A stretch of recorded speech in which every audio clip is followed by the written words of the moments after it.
Hi, Giles? Or is it Giles? I'm sorry, I should know the answer to that, but I've never actually known somebody with your first name in real life, so you need to tell me what the correct pronunciation is. The hard G or not? Okay, I have four watches from you here, so let's talk about them. Two are these Danny 7000 series chronographs, which I love. They're great movements. They use the same kind of vertical column clutch technology as their SUA cousins, the 6139 and 6138s, but the design of their chronograph wheel is stronger. It uses 6 fingers instead of 3 in the clutch, which makes them more robust. They're really great movements, and after their service, they're really quite accurate. Let's see now. This one is giving us not bad numbers, but we clearly have some noise going on. This is pallet fork stuff. Oh, look at that! It couldn't even hear it correctly. I thought those numbers were high.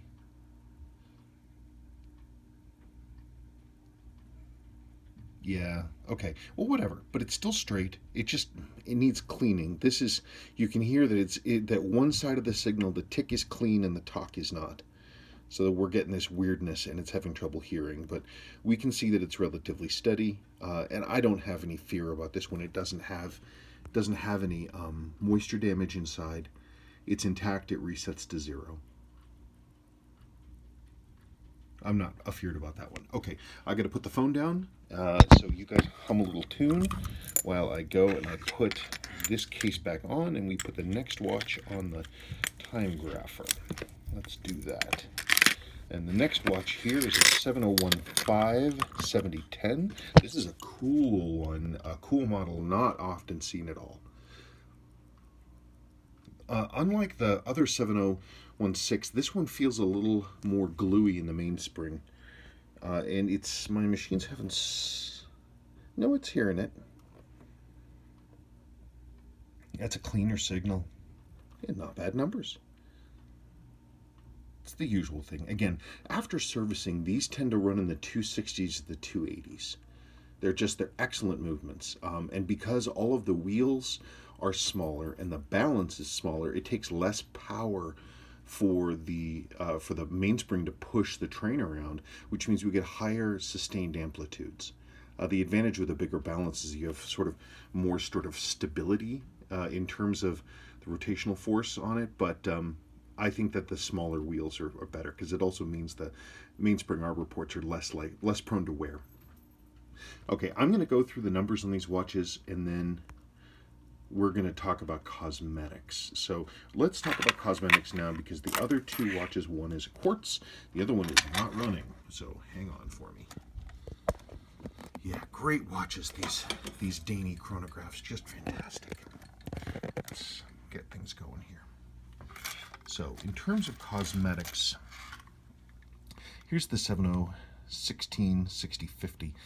This one, the internal bezel does rotate. The pip is missing.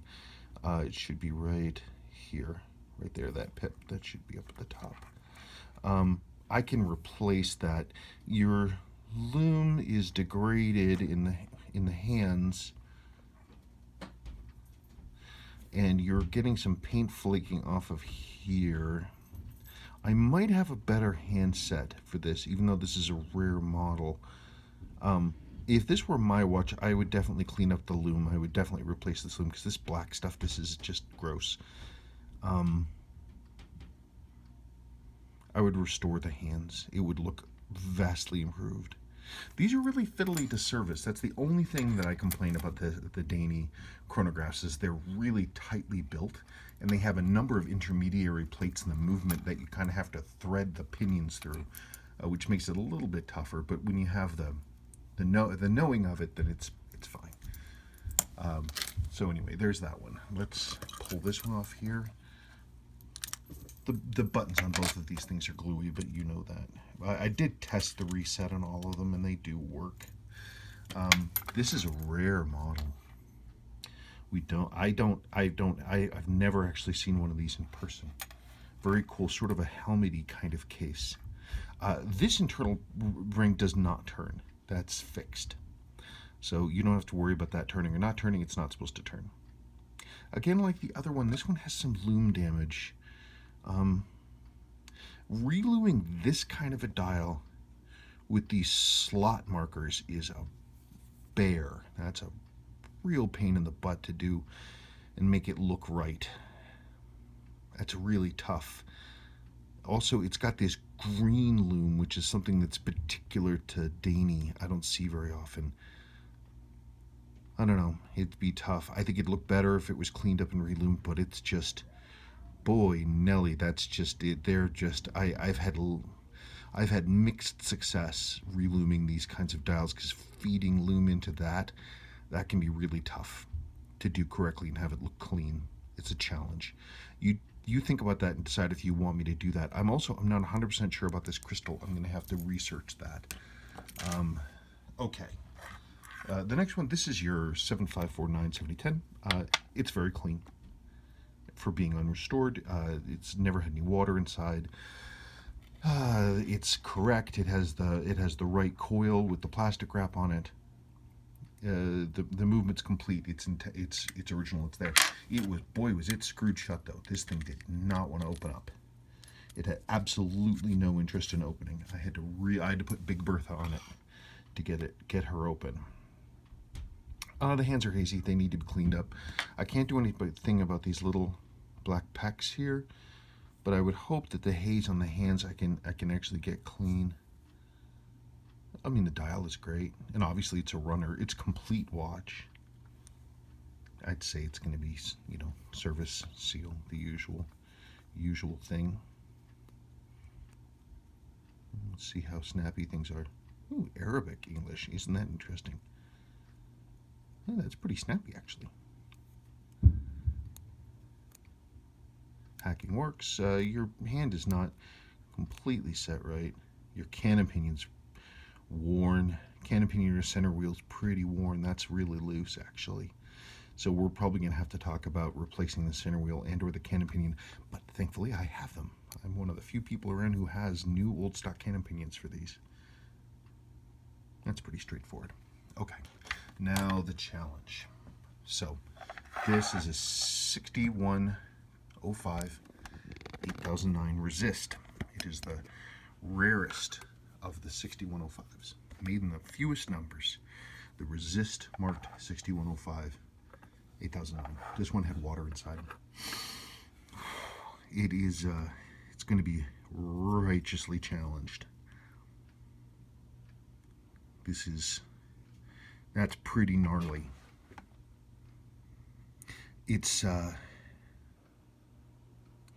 water mostly sat on the dial and in the calendar.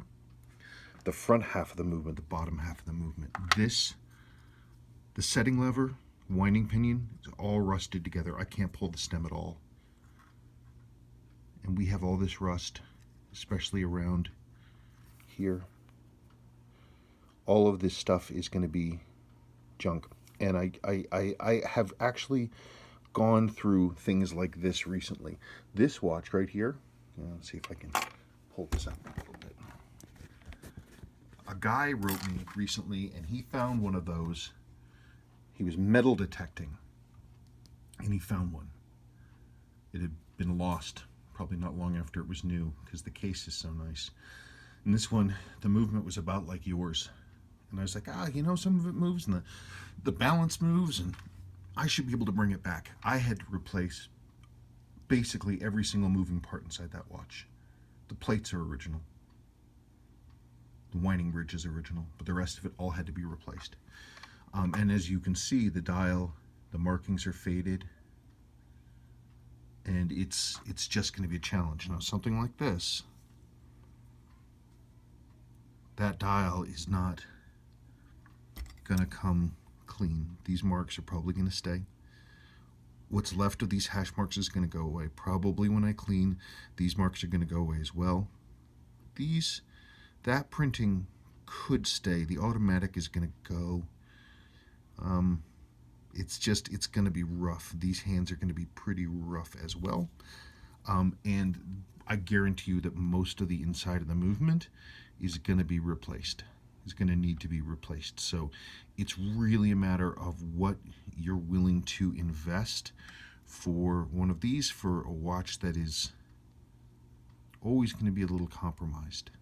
How much money do you want to put into this watch to make it right?